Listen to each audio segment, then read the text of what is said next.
Assalamualaikum warahmatullahi wabarakatuh. Baik teman-teman, kali ini kita akan membahas tentang 3 cara memanggil fungsi atau function dalam bahasa pemrograman Python. Pertama, kalau kita ketahui bahwa fungsi dalam Python itu memiliki nilai balik atau tanpa nilai balik. Nah, sekarang kita akan mempraktekkan bagaimana yang memiliki nilai balik dan tidak memiliki nilai balik. Sekedar mengingat kembali bahwa ini adalah bentuk umum penggunaan function dalam Python, penulisan ya. Jadi selalu diawali dengan nama def, kemudian nama fungsi ya. Nama fungsi ini bervariasi tergantung dari fungsi yang harus kita inginkan seperti itu. Kemudian ada deskripsi, kemudian ada statement lebih lanjut, kemudian return. Sekarang saya coba masuk ke dalam fungsi tanpa nilai balik ya. Ini adalah contoh sederhana. Misalkan cetak baris, misalkan nama fungsinya itu adalah cetak baris. Saya masukkan sebuah daftar parameter. Ini C merupakan daftar parameter. Saya masukkan deskripsi. Ini adalah teks ya, dengan tidak memiliki baris baru, misalkan seperti itu. Kemudian ini adalah mencetak, ingat nama variabel, nama parameter. Ini adalah nama parameter yang di dalam daftar fungsi. Kemudian return. Jadi return ini dia sifatnya opsional ya. Jadi mau dimasukkan atau tidak terserah teman-teman. Tapi menurut saya return ini tergantung nanti bagaimana bentuk fungsi yang teman-teman gunakan. Oke, ini fungsi dengan tanpa nilai balik. Jadi ini berfungsi untuk mencetak baik string maupun angka ya. Jadi ini sifatnya, maksudnya dia secara global. Kita coba jalankan. Python 3 Python function.py. Nah, sekarang kita coba melakukan 3 cara pemanggilan ya untuk fungsi tanpa nilai balik. Oke, pertama, untuk memanggilnya kita bisa langsung masukkan di sini saya coba komentar pemanggilan fungsi. Saya langsung bisa langsung memberikan atau menuliskan nama fungsinya di sini. Cetak baris dalam kurung, kemudian masukkan parameter. Ini baik berupa string maupun angka ya. Misalkan saya masukkan string di sini. Ini adalah string. Saya coba jalankan. Nah, maka dia akan tampilkan di sini adalah sebuah string seperti itu. Kemudian ini sebenarnya bisa saya hilangkan. Nah, ini adalah string. Oke, saya bisa juga masukkan di sini berupa angka, misalkan 26. Nah, maka dia akan tampilkan di sini adalah 26. Jadi ini tidak mengenal baik dia berupa teks atau numerik. Jadi semua dieksekusi. Misalkan saya masukkan string di sini, umur, kemudian panggil lagi cetak baris, misalkan 26. Saya coba jalankan bagaimana hasilnya. Oh, sini dia umur, kemudian di bawahnya baris baru 26. Kenapa 26? Kenapa 26-nya ada di bawah? Sebenarnya kita tadi menghapus yang ini. And the line, jadi fungsinya untuk menyatukan teks.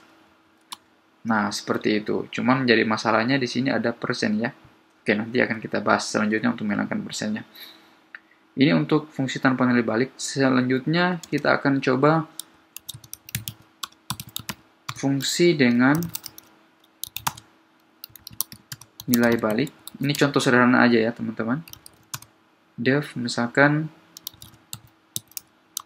tambah 1. Sini saya bisa masukkan integer. Kemudian di sini fungsi ini dilakukan untuk menambahkan 1, tambah 1 terus ya. Kemudian nilai sama dengan I ditambah 1, return nilai. Oke, saya langsung bisa panggil sini Python 3 dan function.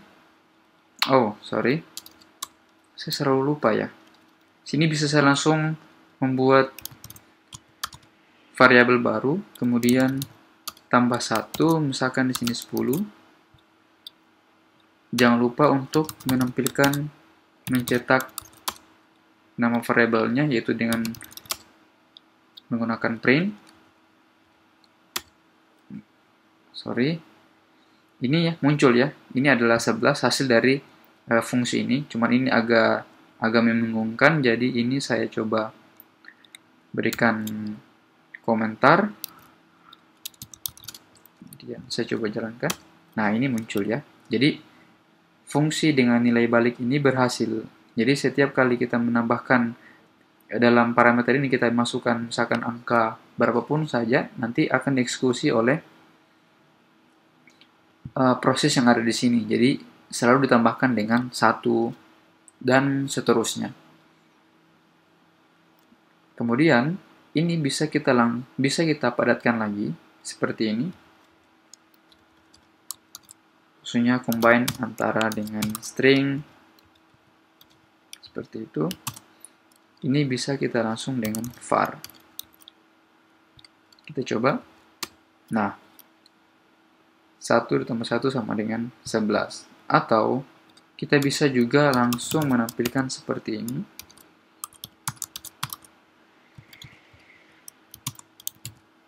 Tambah 1, kemudian masukkan 10. Nah, sama ya. Jadi ini dengan 1 baris, kemudian nama fungsinya kita masukkan di sini. Yang akan mengeksekusi bahwa ini adalah pemanfaatan fungsi yang ada di sini. Dengan nilai parameter adalah 10. Makanya dia akan eksekusi 10 tambah 1 sama dengan 11. Ini adalah penggunaan fungsi dengan nilai balik ya. Nilai balik. Seperti itu. Nah, ini adalah contoh dari bagaimana menggunakan nilai balik, fungsi tanpa nilai balik, dan dengan nilai balik. Kemudian, bagaimana memanggil fungsi yang tidak memiliki parameter sama sekali. Katakanlah contoh seperti ini. Def cetak teks misalkan. Ini adalah contoh fungsi yang tidak memiliki parameter. Teks yang dicetak dengan menggunakan fungsi. Kalau saya jalankan, jadi untuk pemanggilan fungsi tanpa parameter, kita bisa langsung masukkan di sini nama fungsinya ya. Cetak teks, buka kurung, tutup kurung, kemudian jalankan. Nah, di sini akan dieksekusi. Ini adalah hasil daripada menggunakan fungsi dengan tanpa parameter.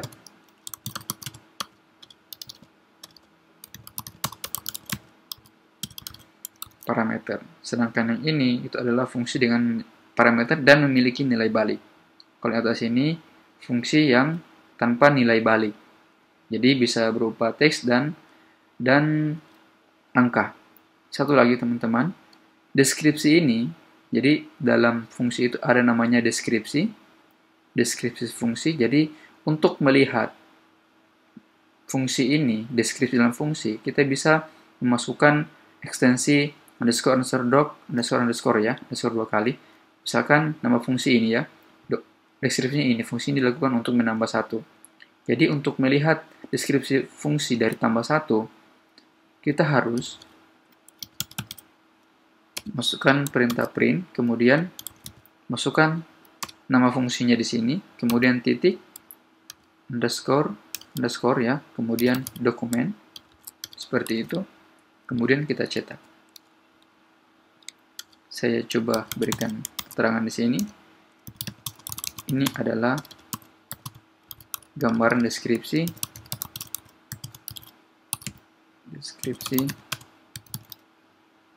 fungsi tambah 1. Coba jalankan. Nah, ini dia akan mengaktifkan atau memanggil, mencetak yang ada di sini ya. Fungsi ini dilakukan untuk menambah 1. Ini merupakan deskripsi dari nama fungsi tambah 1. Jadi, sekiranya itu saja teman-teman, bagaimana cara mengeksekusi, memanggil fungsi 3 cara ya, baik yang nilai balik maupun tidak nilai balik, dan tidak memiliki parameter sama sekali. Jangan lupa teman-teman untuk like, komen, dan subscribe. Terima kasih. Assalamualaikum warahmatullahi wabarakatuh.